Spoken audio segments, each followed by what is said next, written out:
October 2002. Dawn breaks over Florida State Prison. Inside the cold, concrete walls, one of America's most infamous female serial killers is living her final day. Aileen Wuornos, a woman whose life spiraled from abuse and homelessness to a killing spree that shook the nation, now faces the end she has known was coming for a decade. But as the hours tick away, her behavior, her words, and her final moments will leave the world questioning. Was she a monster, a victim, or something far more complicated? This is the story of Aileen Wuornos' last day on Earth.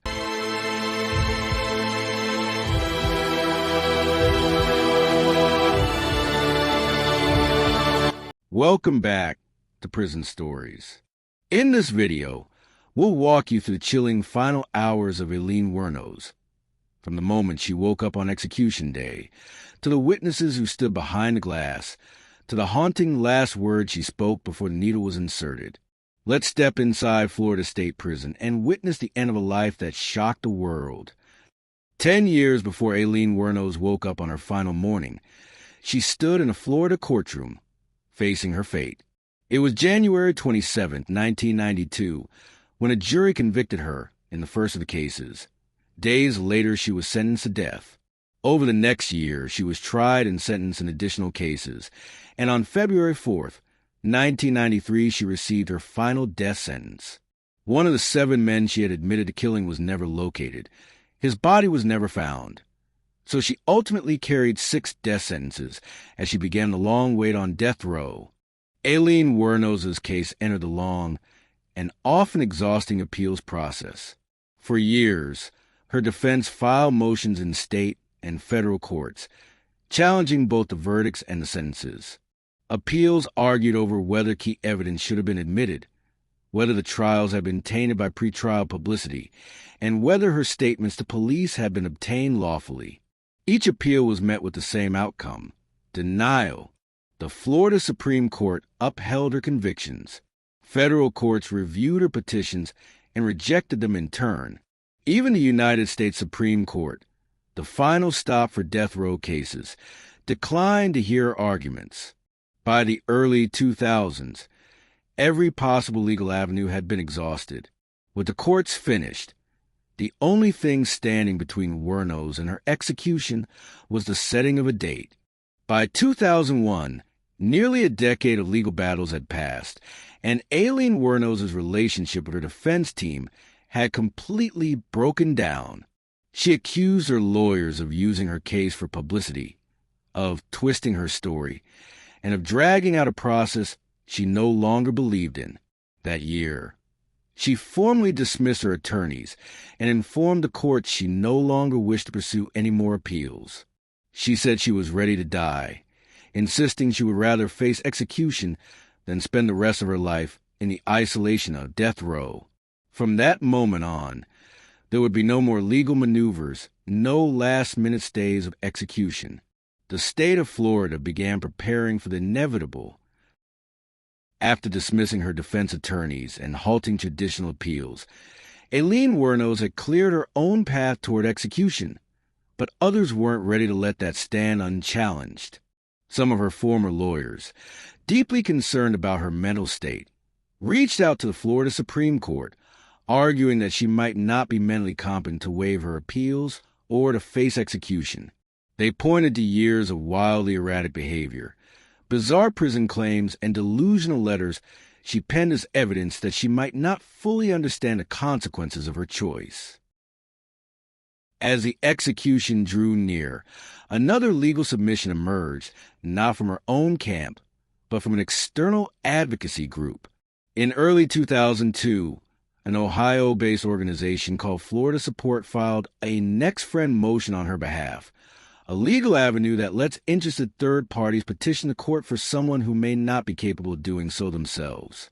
They argued that her severe mental illness disqualified her from being executed under Florida law, which requires that a condemned prisoner must understand both their punishment and why they are receiving it.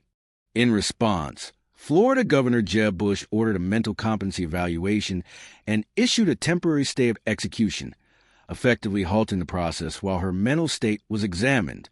The results of the examination concluded that Wuornos understood the nature of her punishment and the reasons for it. Consequently, on October 2nd, 2002, the governor dissolved the stay, clearing the way for the execution to proceed. October 8th, 2002, the day before Aileen Wuornos' execution. Florida State Prison was unusually tense, with the press gathered outside and reporters waiting for any last words from the woman whose name had become infamous across the nation. That afternoon, documentary filmmaker Nick Broomfield, who had covered Wuornos' case for years, was granted one final interview with her. The camera captured a volatile and restless Aileen, pacing, glaring, and speaking in bursts that swung between paranoia and defiance. She raged against the prison system, accusing guards of torturing her and claiming she was a target of a conspiracy. She insisted her mind was clear, but her words painted a picture of a woman deeply distrustful of everyone around her. At times, her voice was sharp and combative.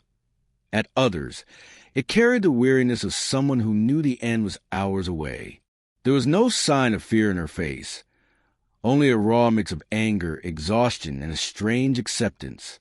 By the time the camera stopped rolling, it was clear that the Aileen Wuornos the world would see in this interview was not pleading for sympathy, but delivering her own unfiltered verdict on a life she had lived.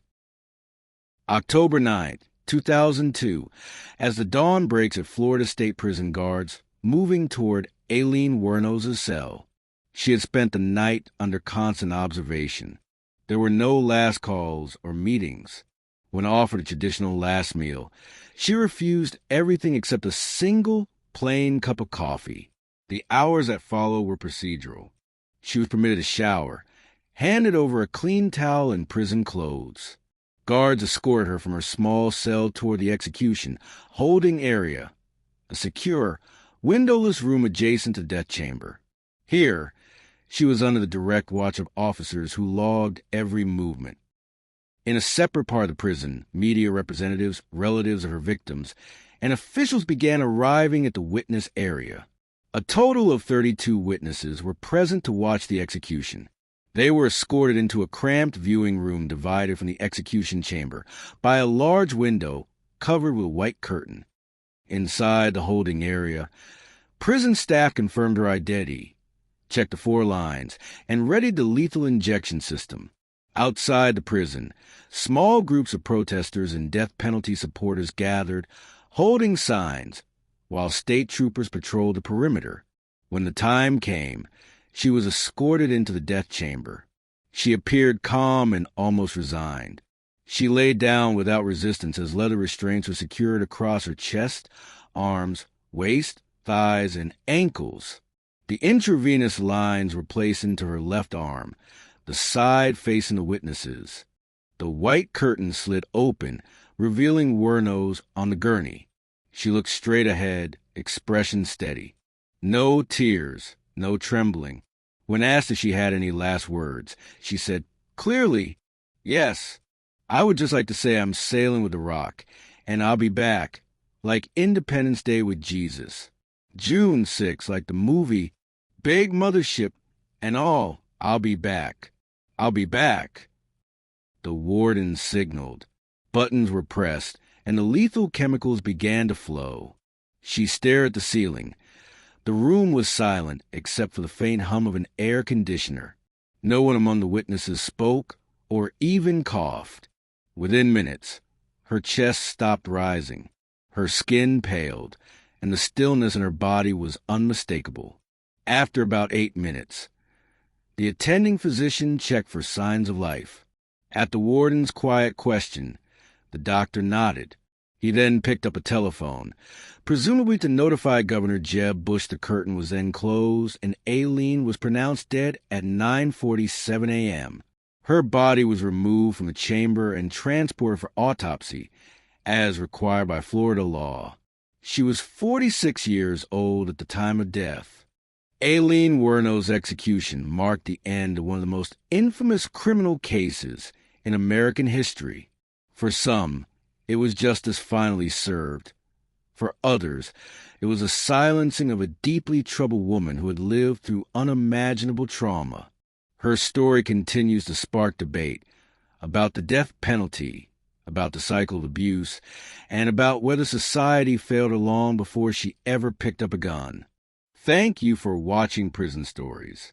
If you found the video intriguing, press like and share.